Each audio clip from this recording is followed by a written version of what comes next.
Welcome to Jaijus home videos. ജൈജുവിൻ്റെ home വീഡിയോയിലേക്ക് എല്ലാവർക്കും സ്വാഗതം. കാർഡ്ബോർഡ് ബോക്സുകൾ നമുക്കെല്ലാവർക്കും ഒരു ശല്യമായിക്കൊണ്ടിരിക്കുകയാണ് ഈ കാലത്ത്. നമുക്ക് എങ്ങനെ അവയെ റീയൂസ് ചെയ്യാം നോക്കാം. അവയെ കമ്പോസ്റ്റ് ചെയ്ത് ഭൂമിക്ക് ഉപകാരപ്പെടുന്ന രീതിയിൽ നമുക്ക് ഉപയോഗിക്കാൻ ശ്രമിക്കാം.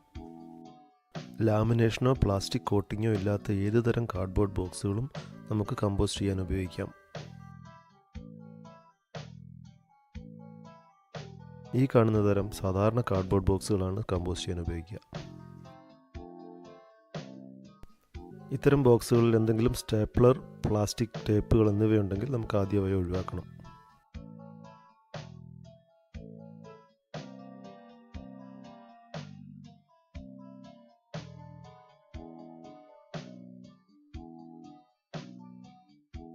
പ്ലാസ്റ്റിക് കോട്ടിങ്, ലാമിനേഷൻ എന്നിവയുള്ള കാർഡ്ബോർഡ് ബോക്സുകൾ നമുക്കൊരിക്കലും കമ്പോസ്റ്റ് ചെയ്യാൻ പറ്റില്ല. കാരണം അതിലടങ്ങിയിരിക്കുന്ന പ്ലാസ്റ്റിക് ഒരു കാരണവശാലും ഭൂമിയിലെ മണ്ണിൽ ലയിക്കില്ല.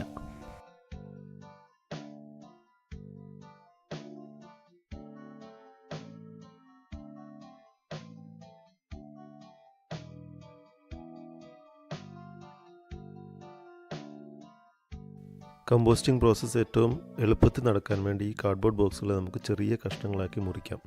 അത് മെഷീൻ ഉപയോഗിച്ചോ കൈ ഉപയോഗിച്ചോ എങ്ങനെ വേണമെങ്കിലും ചെയ്യാം.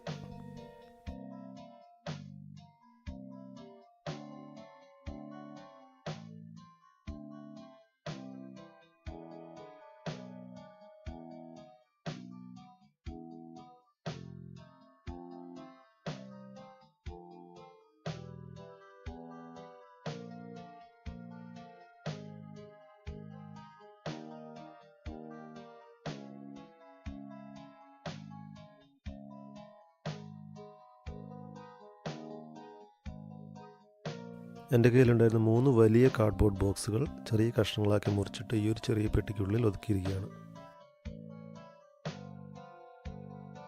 ഈ കാർഡ്ബോർഡ് കഷ്ണങ്ങളെ നമുക്ക് എങ്ങനെ ഉപയോഗിക്കാമെന്ന് നോക്കാം. 2 രീതിയിൽ നമുക്ക് കമ്പോസ്റ്റ് ചെയ്യാം. ഒന്ന്, മണ്ണിര കമ്പോസ്റ്റിലേക്ക് മണ്ണിരകൾക്ക് ഭക്ഷണമായി നമുക്ക് ഈ കാർഡ്ബോർഡ് കഷ്ണങ്ങളെ ഫീഡ് ചെയ്യാം.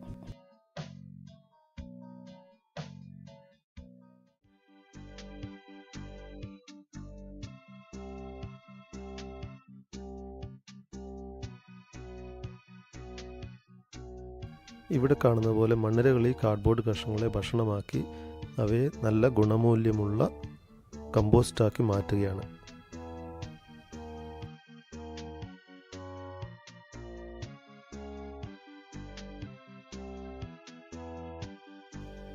ഈ മണ്ണിര കമ്പോസ്റ്റ് ബിന്നിലേക്ക് ഈ കാർഡ്ബോർഡ് കഷ്ണങ്ങളെ നമുക്ക് ചേർത്ത് കൊടുക്കാം.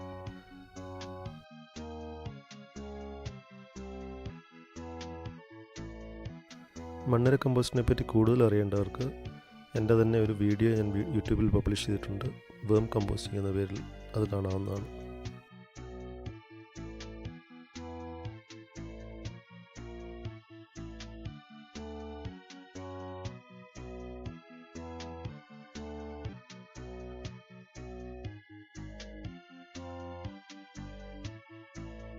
ഈ കമ്പോസ്റ്റ് ബിന്നിൽ കാർഡ്ബോർഡ് കഷ്ണങ്ങൾ നിറച്ചതിന് ശേഷം ഒരു വാട്ടർ ക്യാൻ ഉപയോഗിച്ച് നല്ലവണ്ണം വെള്ളം നനച്ചു കൊടുക്കണം. എന്നാൽ മാത്രമേ ഉണങ്ങിയിരിക്കുന്ന കാർഡ്ബോർഡ് കഷ്ണങ്ങളെ മണ്ണിരയ്ക്ക് കമ്പോസ്റ്റ് ചെയ്യാൻ വേണ്ടി എളുപ്പമാവുകയുള്ളൂ.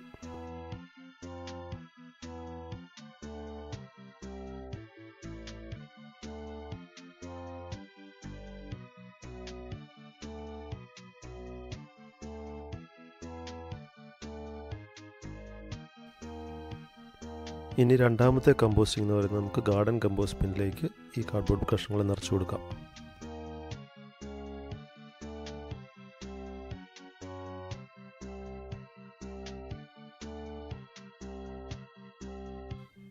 ഇത്തരം കമ്പോസ്റ്റിംഗ് നടക്കുന്നത് അന്തരീക്ഷത്തിലും മറ്റുമുള്ള പല ഘടകങ്ങളുടെ ഒരുമിച്ചുള്ള പ്രവർത്തനം മൂലമാണ്.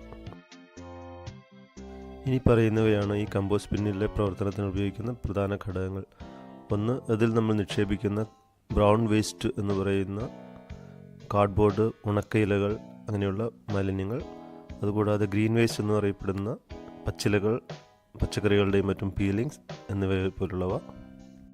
കൂടാതെ ഈ കമ്പോസ്റ്റ് ബിന്നിനുള്ളിലെ ഹ്യൂമിഡിറ്റി, അതിനുള്ളിലെ താപനില, മറ്റ് സൂക്ഷ്മജീവികളുടെ സാന്നിധ്യം, ഇവയാണ് ഏറ്റവും കൂടുതലായിട്ട് ഇതിന് ആവശ്യമുള്ളത്. അടിവശം തുറന്ന തരം കമ്പോസ്റ്റ് ബിന്നുകളാണെങ്കിൽ മണ്ണിൽ നിന്നും കയറി വരുന്ന മണ്ണിരകളും ഈ കമ്പോസ്റ്റിങ്ങിനെ വേഗതപ്പെടുത്താറുണ്ട്. കാർഡ്ബോർഡ് കഷ്ണങ്ങൾ നിറച്ച് കൊടുത്തതിന് ശേഷം ഈ കമ്പോസ്റ്റ് ബിന്ന് നന്നായിട്ട് നനച്ചു കൊടുക്കുക. ഇതിൽ ഈർപ്പം മെയിൻറ്റെയിൻ ചെയ്യാൻ വേണ്ടിയാണിത്.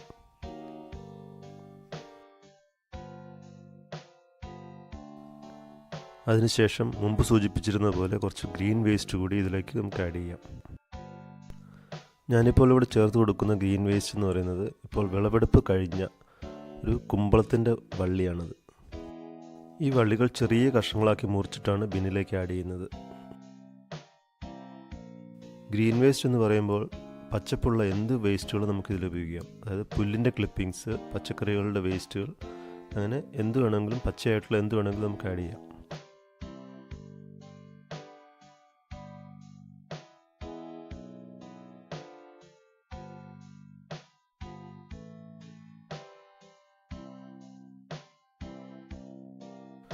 ബിന്നിൽ ഇനി അധികം സ്ഥലം ബാക്കിയില്ലാത്തതിനാൽ തൽക്കാലം ഇവിടെ വെച്ച് നിർത്തുകയാണ്.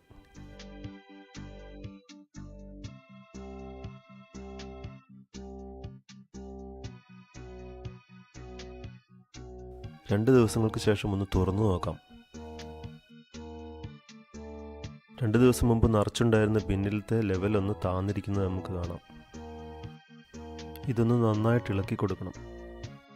ഒരാഴ്ചയ്ക്ക് ശേഷം വീണ്ടും ഒന്ന് തുറന്നു നോക്കുമ്പോൾ ഇത് നല്ലപോലെ കമ്പോസ്റ്റിംഗ് പ്രോസസ്സ് തുടങ്ങിയിരിക്കുന്നത് നമുക്ക് കാണാം. ഒരു 3-4 മാസത്തെ കാത്തിരിപ്പിന് ശേഷം നമുക്ക് ലഭിക്കുന്നത് നമുക്ക് കൃഷിക്ക് ഉപയോഗിക്കാവുന്ന രീതിയിലുള്ള ഒന്നാന്തരം കമ്പോസ്റ്റ് ആയിരിക്കും. അടുത്ത ഒരു വീഡിയോയുമായി വരുന്നവരെ എല്ലാവർക്കും നന്ദി, നമസ്കാരം.